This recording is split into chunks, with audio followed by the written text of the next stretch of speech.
After some initial technical difficulties, Tesla founder Elon Musk interviewed former President Donald Trump on X Monday night. Musk, who has endorsed Trump, asked him about a wide range of topics, everything from education to immigration and so on. It also marked a return to the social media platform for Trump, whose account remained quiet for over a year, but now seems back in action. To talk more about their conversation, we're joined now by Brett Samuels, White House reporter for The Hill. So Brett, Elon Musk interviewed former President Trump on his platform X, formerly known as Twitter, and Trump did attack Vice President Harris, but he stayed away from some of the recent rhetoric around her race. Listen to this.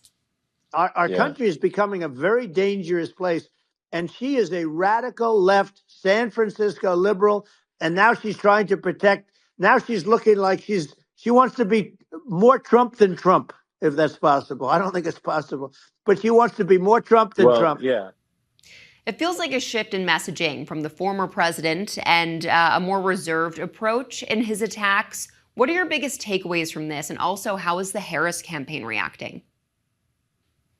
Yeah, so, aside from the technical issues, I guess my biggest takeaway was that Trump, he seemed to avoid any of the kind of major missteps or the sort of self-created controversies that had really marred his most recent public appearances. When you look at that NABJ sit down that he did, or the press conference that he did at Mar-a-Lago last week, those events were really just kind of overshadowed by some of the things that he said, attacking Harris over her biracial heritage, or bragging about crowd size on January 6th. Those kinds of things that became headlines that Trump, totally took the focus away from sort of the contrast that Trump allies wanted to draw with Harris. And in this conversation with Musk, he did attack the vice president on issues like inflation, on immigration, issues that Republicans feel like they can win on in November.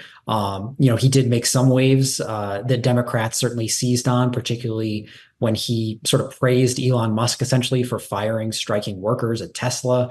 We saw the UAW, United Auto Workers, actually filed a complaint over those comments. So this interview between Trump and Musk was certainly not without, some comments that Democrats are sure to seize on and use as fodder. But for the most part, for Trump, this was this certainly, it didn't move the needle in a significant way, which actually might be good news for Trump, given some of the controversy that he's generated the last couple of weeks.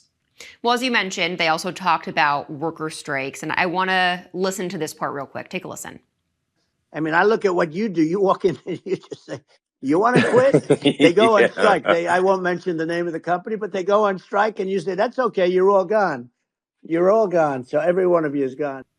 So now we have the United Auto Workers Union filing federal labor charges against the both of them. And this also sort of feels like a shift on Trump's initial attitude towards unions earlier in his political career. So talk to us more about this. What do you make of those comments?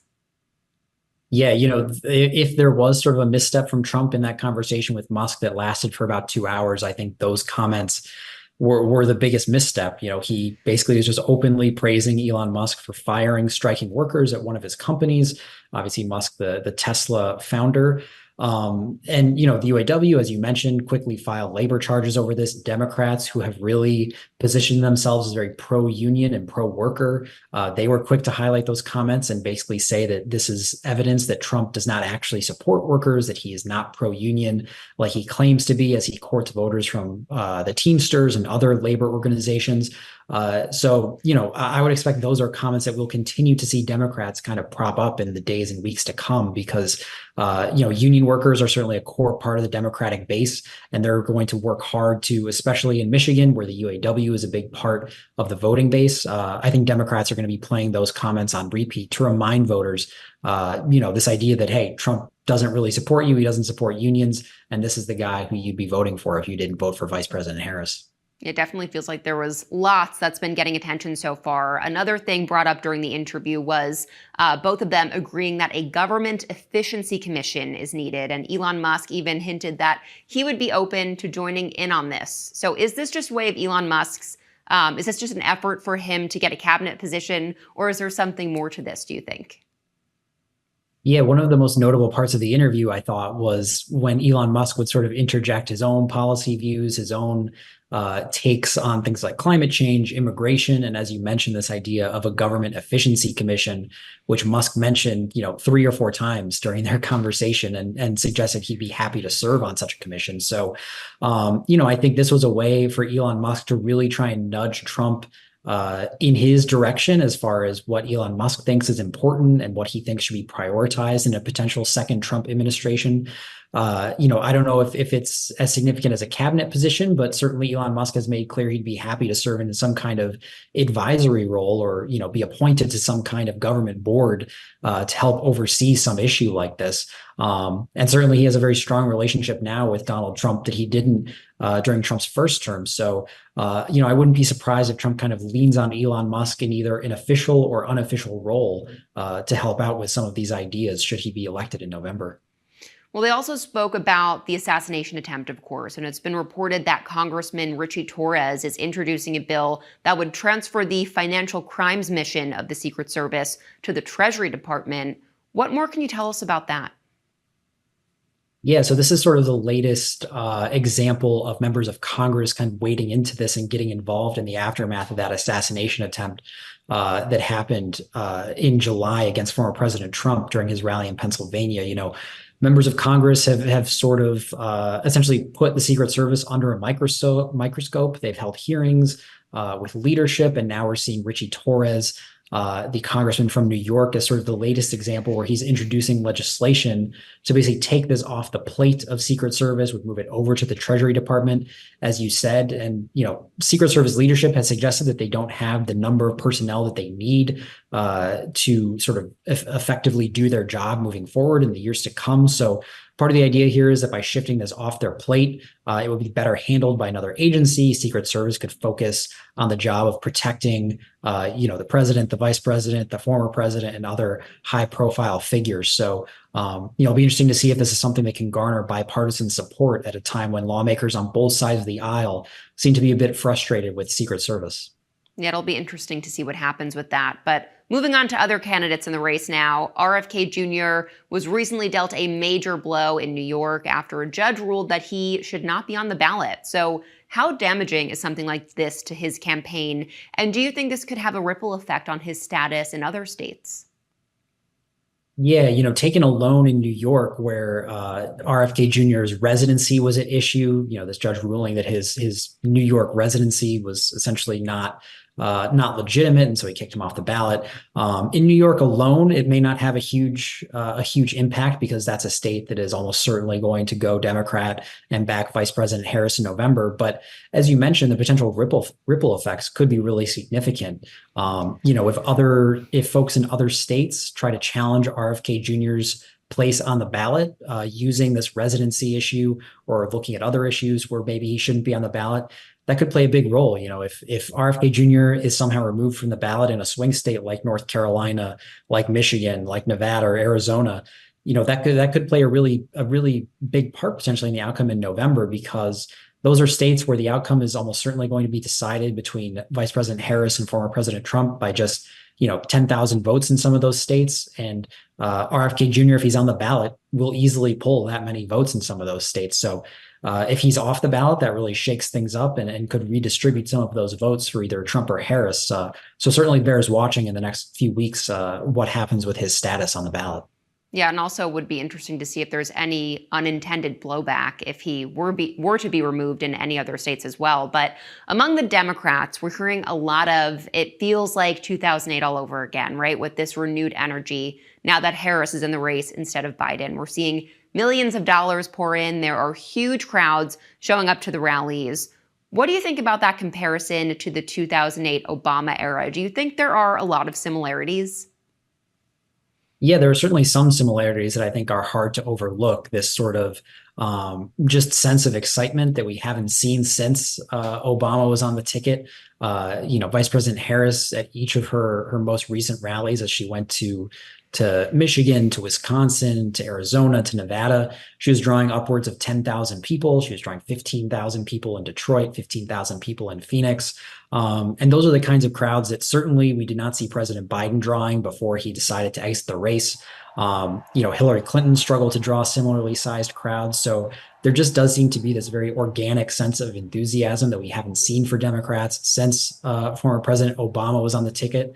There's also this sense of sort of joy and excitement that the Harris campaign is really trying to, put forward and portray themselves as these happy warriors, which again, we haven't really seen since Obama in 2008. So, whether it translates in November to a victory like we saw for Obama remains to be seen. But certainly Democrats are excited. Donors are turning out. Volunteers are turning out in a way that they hadn't in the last couple presidential cycles. So certainly it's a much different story than we were looking at just about a month ago when President Biden was still in this race. Yeah, some of those elements certainly hard to deny. But over on Capitol Hill, Congresswoman Ilhan Omar wants to avoid the same fate as fellow squad member Cori Bush. Her primary in Minnesota is tonight. What should we watch for there? Yeah, obviously Ilhan Omar, she just a couple of years ago was also in the spotlight over a primary challenge that she was facing from Don Samuels in Minnesota in her district. And that race in 2022 was actually quite close, and Ilhan Omar almost lost her primary race then. But she's facing the same challenger this time around in 2024. The difference is Ilhan Omar seems much stronger positioned than she did just a couple of years ago. She's raised about double the amount of money as her primary challenger. She's outspending her primary challenger. And perhaps most importantly, she's not facing any kind of, intervention from AIPAC, which is a really powerful pro-Israel lobbying group that played a significant role in taking down Cori Bush in her primary just earlier this month. So Ilhan Omar certainly seems in much better shape than her fellow squad members like Cori Bush, and Jamal Bowman in New York did in their primaries. So it would be quite a surprise if Ilhan Omar loses her primary in Minnesota. And what about some of the other primaries going on in Wisconsin, Vermont, and Connecticut? They're all happening just a week ahead of the DNC. Are there any races we should be watching closely, do you think? Yeah, on the Democratic side, there are certainly some House races that are worth watching, some primaries. In Wisconsin, there's a Democratic primary to see which candidate will emerge to face Congressman Derek Van Orden in Wisconsin. So that will be worth watching. In the Senate in Wisconsin, Tammy Baldwin is going to face a tough reelection bid. Her Republican challenger is expected to be Eric Hovde, a businessman from Wisconsin. So that shouldn't be too big of a surprise there, but certainly a race worth watching heading into November. And then Minnesota, similarly, we'll see who Senator Amy Klobuchar faces in November. There's this whole sort of expansive field of Republicans vying to challenge her in November. So will be interesting to see whether, the candidate Royce White, who's backed by the state party, or a different candidate who's challenging Royce White gets the nod to face Amy Klobuchar. So certainly, as we wind down in primary season here, still a few races worth keeping an eye on. Yeah, well, we know that Republicans are hoping to take control of Congress and the White House, of course, this election cycle. But the party still seems pretty divided over how to handle the growing deficit. So how is this playing out right now in the GOP? And what are the major battles we could see, especially when it comes to something like Medicare or Social Security? Yeah, the issue of cutting the deficits and whether to reform entitlement programs like Social Security, like Medicare, has been this sort of years-long brewing fight in the Republican Party. And, we sort of saw it play out in the presidential primary, where you had former Vice President Mike Pence, who was running his own presidential campaign. He was very outspoken about the need to reform programs like Social Security, like Medicare, because it was unsustainable not to. But former President Trump, who of course secured the nomination, will be on the ballot in November. He's been adamant that he doesn't want to make any changes to Social Security or Medicare. He doesn't want to, reduce benefits for folks. So that's what he's campaigning on. But at the same time, you have these sort of traditional conservative lawmakers in the Senate in particular who believe that, there needs to be some kind of reform to address the deficit. The deficit just keeps ballooning. It surpassed $35 trillion earlier this month. So the question is, whether those two sides of the party are sort of on a collision course should Trump win in November. Trump obviously campaigned on not making changes. These other Republicans feel like changes are necessary at some point. So certainly that will be a fight to watch because, depending on which side wins out, that could impact millions of Americans who receive those benefits. Yeah, certainly not a unified message on that front. New polling shows that Supreme Court Justice Clarence Thomas's favorability has plummeted in the past 2 years. So first of all, can you sort of walk us through what happened? And second, how does this compare to the favorability of the other justices? Yeah, certainly Clarence Thomas, perhaps more than any other justice, save for Samuel Alito, has been in the spotlight for the last 2 years, particularly over some of these ethics controversies. There was a lot of reporting in ProPublica, for example, about Clarence Thomas, benefiting from these trips and these donations from a wealthy GOP donor who was connected to some of these cases that the Supreme Court was hearing. So Clarence Thomas, through that reporting has certainly been under a lot of scrutiny more than any other justice about these benefits that he was receiving while he was sitting on the bench, while he was hearing some of these cases. On top of that, his wife, Ginny Thomas, was sort of involved in some of the efforts to stop the certification of the 2020 election results. In addition to that, Clarence Thomas was one of the folks who, when Roe v. Wade was overturned, was sort of suggesting that maybe other cases need to be revisited. So he has certainly been, I think, front and center more than any other justice, and has certainly come under a lot of scrutiny because of that. But broadly speaking, the Supreme Court is not very popular. Certainly approval ratings for individual justices may be better than Clarence Thomas, but those justices, those other 8 justices, are certainly not widely popular among the public. The Supreme Court itself is not widely popular among the public. So it has certainly not been a banner couple of years for the Supreme Court in the eyes of the public. The Supreme Court ruled that Trump has some level of immunity earlier this year, and now Jack Smith has found himself at a crossroads on how to move forward with the prosecution of Trump's January 6th case. So what are the next steps for Smith, and how is he readjusting his strategy?